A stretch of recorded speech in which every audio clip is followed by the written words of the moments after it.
Hi guys, तो क्या हाल चाल है। तो आज हम फिर से मिले हैं फ्रोजन 3 मूवी के बारे में कुछ नए अपडेट्स लेकर। और वैसे मैं अपनी नई जनता को बता दूं कि ये वीडियो पार्ट 3 है। इससे पहले मैं फर्स्ट और सेकंड पार्ट अपलोड कर चुकी हूँ फ्रोजन 3 मूवी का, जिसमें मैंने कुछ नए अपडेट्स बताए थे और फिर से अब नए अपडेट्स आए हैं, तो वो तो डिस्कस करना फिर बनता ही है, क्योंकि मैंने आपको प्रॉमिस जो किया था। तो बस फिर शुरू करते हैं वीडियो, लेट्स स्टार्ट। तो गाइस, सबसे पहले तो मैं आपको ये कह दूं कि ऐसा बिल्कुल नहीं है कि मैं अपनी तरफ से तारीख पे तारीख आपको दिए जा रही हूँ कि हाँ, पहले फ्रोजन 3 का ईयर 2025 था, बाद में थोड़ा सा एक्सटेंड होकर 2026 हो गया और अब 27 है। यार, अब जो फिल्म बना रहे हैं और जो नई नई अपडेट्स दे रहे हैं, हम वही तो आपको देंगे। तो चलिए अब रीज़न भी जान लेते हैं कि why Frozen 3 movie date extend. तो इसके कारण बहुत ज़्यादा नहीं है, सिर्फ एक ही मेन कारण है, और वो है पैराडाइज इश्यूज और स्ट्राइक्स का होना। अब पैराडाइज इश्यूज से मेरा मतलब है कि रोज आए दिन नई बीमारियां आती ही रहती हैं, और कभी कभी ये बीमारियां इतनी ज़्यादा क्वांटिटी में इंक्रीज हो जाती हैं कि स्ट्राइक्स की भी ज़रूरत पड़ती है, जैसे कोरोना के टाइम हुआ। तो इसी कारण की वजह से ही फ्रोजन 3 मूवी की डेट एक्सटेंड हो गई। लेकिन ये भी देखिए कि सिर्फ साल ही चेंज हुआ है, मंथ वही है। ऐसा इसलिए क्योंकि फ्रोजन मूवी को बनाने वाले ये मानते हैं कि उनके लिए थैंक्स गिविंग एक जो फेस्टिवल होता है वो उनके लिए काफ़ी लकी है, क्योंकि फ्रोजन 1 और फ्रोजन 2 ये दोनों मूवी थैंक्स गिविंग पर ही आई थी और दोनों काफ़ी सुपरहिट हुई। तो फिर ये उनका मानना है कि अगर वो फ्रोजन 3 भी इसी फेस्टिवल के अराउंड इंट्रोड्यूस करेंगे सिनेमास में तो वो भी हिट जाएगी। बट अनलकीली थैंक्स गिविंग नवंबर में है, यानी कि साल के आखिर में। सोचो कि जनवरी फरवरी में होता तो साल की शुरुआत कितनी अच्छी जाती हमारी।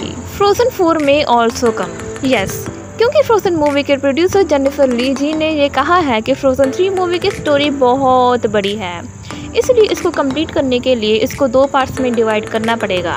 एक होगी फ्रोजन 3 और एक होगी फ्रोजन 4। दरअसल फैंस के काफ़ी सारे क्वेश्चंस हैं जो कि प्रोड्यूसर जी ने ये प्रॉमिस किया है कि वो इन सभी क्वेश्चंस के आंसर ज़रूर देंगे, जैसे एल्सा की पावर्स का क्या राज है, हांस का भाग्य जो उसने अपने कर्मों से लिखा है, एटसेट्रा एटसेट्रा। इसीलिए चाहे टाइम लग रहा है, लेकिन जो आएगा, जब भी आएगा, बहुत कमाल का आएगा। और दूसरी चीज़, डिज्नी के CEO बॉब ईगर ने फ्रोजन मूवी के बनने के बाद अपने इंटरव्यू में फ्रोजन 4 मूवी का हिंट देते हुए कहा था कि frozen 4 is in the process, मतलब कि फ्रोजन 4 मूवी का काम अभी चल रहा है। और अब तो ऑफिशियली भी अनाउंस्ड हो चुका है कि फ्रोजन 3 मूवी बड़ी है, इसलिए इसको 2 पार्ट्स में डिवाइड करना पड़ेगा। अब अगर फ्रोजन 3 मूवी की बात चल ही रही है तो इसका थोड़ा हम स्टोरी लाइन भी देख लेते हैं कि आखिर इसकी स्टोरी में होगा क्या, क्या नए अपडेट्स आए हैं इसकी स्टोरी को लेकर।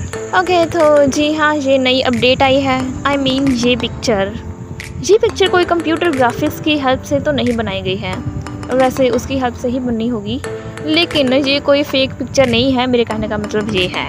दरअसल प्रोड्यूसर जेनिफर ली जब फ्रोजन 3 मूवी के एक्सटेंड होने की बात कर रही थी, तब उन्होंने अपने फैंस को ये पिक्चर दिखाकर हिंट दिया था कि आखिर फ्रोजन 3 मूवी में होगा क्या, ये आप गेस करो इस पिक्चर को देखकर। तो जैसा कि आप देख सकते हैं, आना है ऐसा है, वो घोड़े पर सवार है और पीछे ओलाफ को बिठाया हुआ है आना ने, और वो जंगलों के बीच जा रही हैं कहीं। और ऊपर ये जो महल है, ये शायद किसी और डेस्टिनेशन का इशारा दे रहा है, जो कि मे बी फ्रोजन 3 मूवी में होगी, जैसे फ्रोजन 2 मूवी में थी। लेकिन इस बार तो आना भी शामिल है, तो आई थिंक फिर कुछ इंटरेस्टिंग ही होगा। ओके, सो या गाइस, आज के लिए बस इतना ही। आई होप कि फ्रोजन 3 मूवी की डेट को एक्सटेंड होने वाली बात आपके दिल पे ज़्यादा ना लगी हो, लेकिन अगर लगी है तो फिर क्या ही कर सकते हैं, मेरे भी लगी है। Thanks for watching this video and let's see you again.